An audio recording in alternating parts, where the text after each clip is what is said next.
What's going on, guys? G2 here. Welcome back to the bench. And today I've got an amazing hack I wanted to share with you guys. So let's start with this scenario. You're all packed up. You're going to the range. You get there. You're excited. You're going to be able to sight in your brand new optic. You set it up. You load up the magazine. You drop it on the bench. You get a nice, pretty cheek weld. You open up those eyes and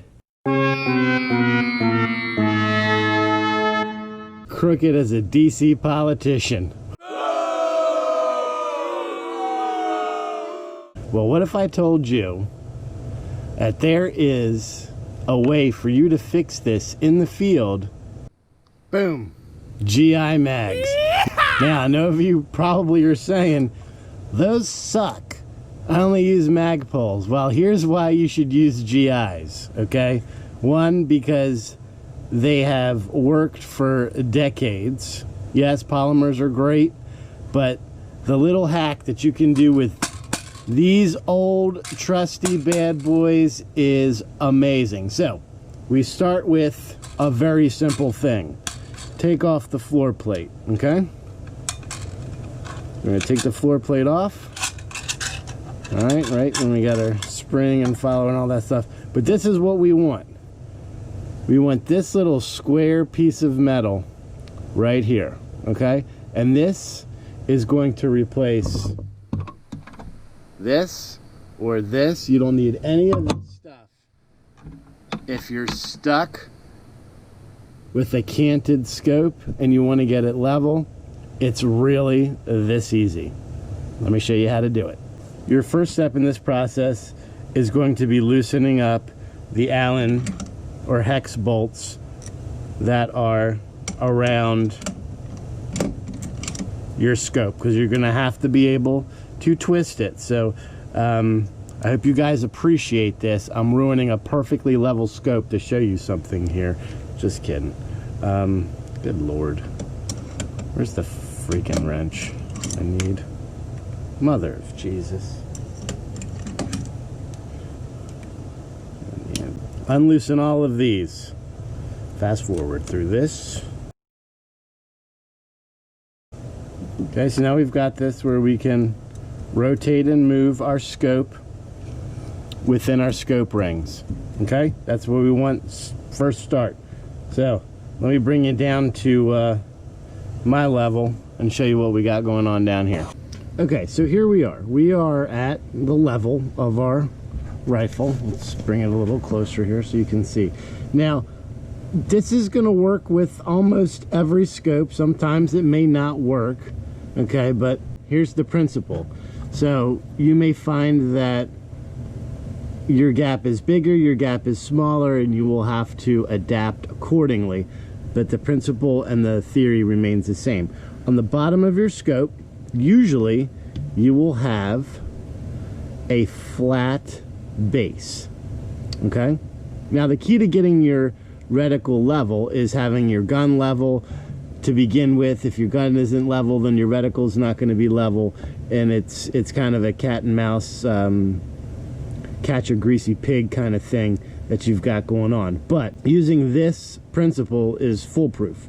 So we have our flat bottom, we have our flat rail, right? So all we need to do is level, make sure that this is the same as this, right? And what easier way to do it than to use a straight edge? So you're gonna get your flat magazine floor plate, you're gonna sit it inside of your Picatinny rail, just like that, so it's sitting flat up against your rail, and then you're going to, it will basically self-level, to be perfectly honest, because it wants to go into that level position, right? So we're not even going to touch the scope. Let's mess it up so it's not level. As you do this and you twist, it will level your scope for you. Perfectly level to the frame of your rifle.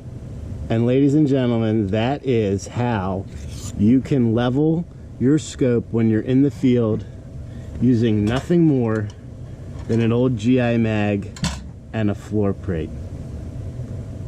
Shout out to Brownells. If you don't have something like this, depending on your height, you could use a lighter. You can use a square piece of metal. Let your imagination be your guide.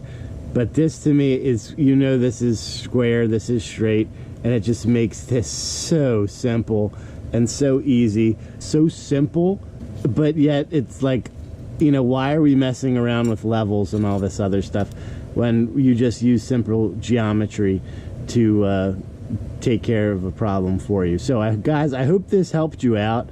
It was a mind opener for me. This will be a short video. If you have any comments or questions or mind-blowing emojis, leave them in the comments below. So once you have this all leveled up to where your scope is, you know, equally level on the bottom and onto the bottom of your scope, you just tighten it down like you normally would.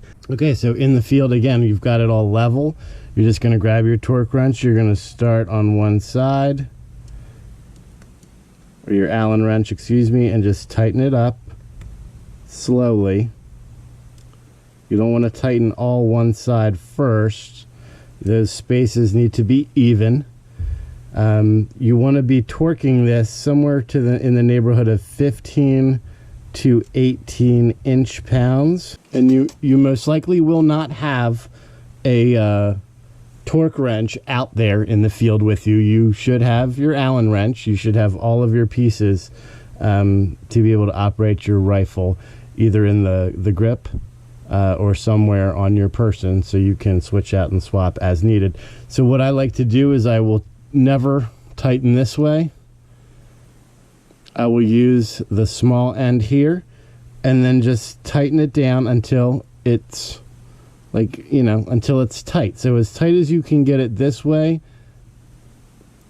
will pretty much get you somewhere in the neighborhood of 15 to 18 inch-pounds, enough to keep it secure so you can get home and just verify that you've got it all set up correct. So guys, I hope you enjoyed that little hack. That was something that I learned from a video I watched many years ago by Ryan Kleckner, who is an amazing marksman.